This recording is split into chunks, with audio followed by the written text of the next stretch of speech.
Okay, so I have a lot of mixed feelings about this chapter of Toriko. Now, hear me out, okay? Hear me out. I like the chapter overall, but I have mixed feelings on it for one reason alone. And that would be the handling of Akasia's character.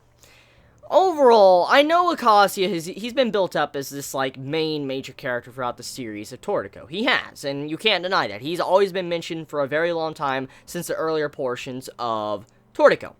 The thing is that when it comes to his character in this arc, finding out how he's attached to Neo, you know, how he was displaying himself as an evil villain and stuff, his character overall, it was kind of interesting. I mean, the way he acted, the way he was trying to piss off Mira, the way he, you know, he had killed Jiro, just all these little things throughout the arc. He had this villain status about him. And throughout these chapters, we were constantly questioning, is he really being controlled by Neo? Is, like, Neo fucking with his mind in a way to where this man is just, you know, completely evil, but he's not wanting to be evil? Or has this man been pure evil since the very beginning? Was it all a lie? Or, I mean, is there a possibility that, you know, Akasia could be saved? I mean, there was a lot of questions about this that many have been asking for a while now when it comes to Toriko. And as we know since the beginning with Akasia, we knew his counterpart, Neo, that was attached to him. Neo was the real evil. Neo was the one that had the infinite appetite. The appetite that would devour anything and nothing could ever return. For instance, when you were eaten by Neo, you were gone for good. There was no way to come back, so to say. And so Neo was built up as this villain that would literally chase things around for weeks to months to years to make it feel despair, and then it would devour a said creature. That's what Neo was. Well, with this chapter, after the stuff with Akasia, Akasia reveals that overall, he was just trying to ramp up Mira, Toriko, and everybody's emotions, trying to make them feel anger, which we kind of found out about a couple chapters back, but it's kind of clarified in this chapter that Akasia was trying to piss them off. But it goes further than that. Apparently, Akasia tries to state that Neo needs to be forgiven. It's just his appetite, and he had a pure appetite. And to be honest, I don't really know how to feel about that. I mean, the way everybody was, or the way Kasi was trying to ask, like, you know, Toriko and everybody else to forgive Neo because it's just a pure appetite, it doesn't really sit right with me. I want to be honest. It really doesn't sit right with me because this villain has been built up. I'm like, I still won't forget how this villain was chasing things around, trying to eat it after it felt despair for so long, then Neo would eat it. That's just something you can't get away. That's not something that's necessarily pure appetite. That's, like, villain evil status. So, I don't know how to feel about that when it comes to this chapter. But regardless, though, we come to find out the situation of the planet. So, the planet is breaking apart. We get to see the damage with a panel in this chapter, and it cannot be avoided. If nothing is done, the planet will explode, it will die. But apparently, from what we found out, was that when the planet explodes, it explodes and all the flavor and juicy savoriness of the planet explodes, condenses, and eventually it makes a new full course. It makes new food. And that's how the cycle is. For instance, a planet explodes and something new is formed.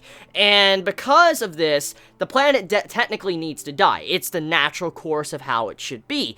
But because of Toriko and the gang being on the planet, if the planet was to, say, die, well, obviously they would die too. So, knocking is performed on the planet. Now, as we all know, knocking has been something we've known about for a very long time. It's not something that's relatively new to Toriko. It's something that's been displayed for a long time now. Knocking Master Jiro has even shown many crazy feats when knocking throughout the series. I mean, he even stopped the planet a long time ago. So, stopping the planet in this chapter is nothing that didn't come out of nowhere. It actually has been built up for a very long time. So, the knocking of the planet makes sense overall. But because of this, knocking the planet, we found out this is not really the right approach. For instance, this is kind of changing the cycle of how the world should work. It's kind of like changing the ecosystem, or how, like, you know, the rain cycle is. Like, if a rain cycle is a certain way with precipitation, they changed that. They just changed the natural cycle of how the planet should be and how a new full course should pop up. And the only way that they could figure out a way to counter this was by releasing all the things that Neo has eaten out of his gut onto the world. And so, the chapter ends with Neo bursting a gut, for instance, just puking and barfing up everything he's ate in the past. Now, overall, I don't know how I feel about that one. I mean, that's pretty disgusting. But, I mean, we've seen some pretty nasty shit in Toriko, so it's not the first nasty thing we've seen. But, overall, the way they fixed the cycle was to have Neo barf everything up, and all these flavors from multiple universes and different planets that Neo has eaten over time are now on the planet Earth. So, yeah.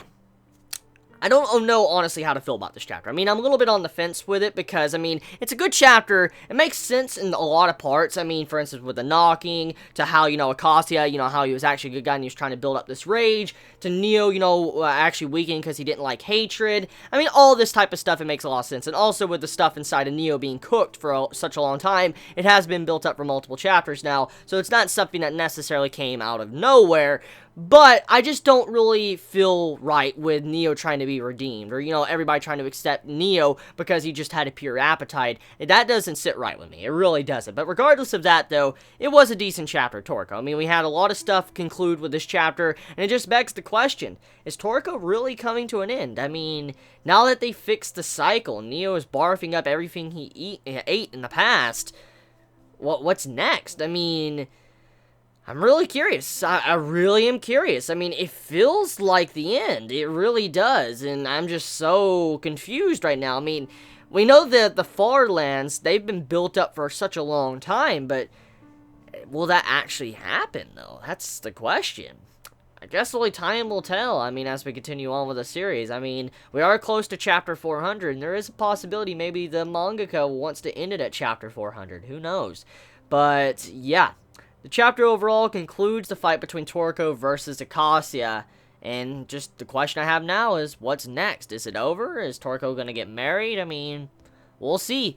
So, let me know your thoughts in the comments below. I mean, how do you all feel about this chapter? How do you feel about, you know, knocking Master Jiro, you know, stopping pretty much, or helping stopping the planet in this chapter? How do you feel about, you know, Acacia pretty much being a good guy? How do you feel about Neo trying to be accepted because he's just a pure appetite? Let me know your thoughts in the comments below. You all have a wonderful day or night wherever you live. Please be safe. Chibi out.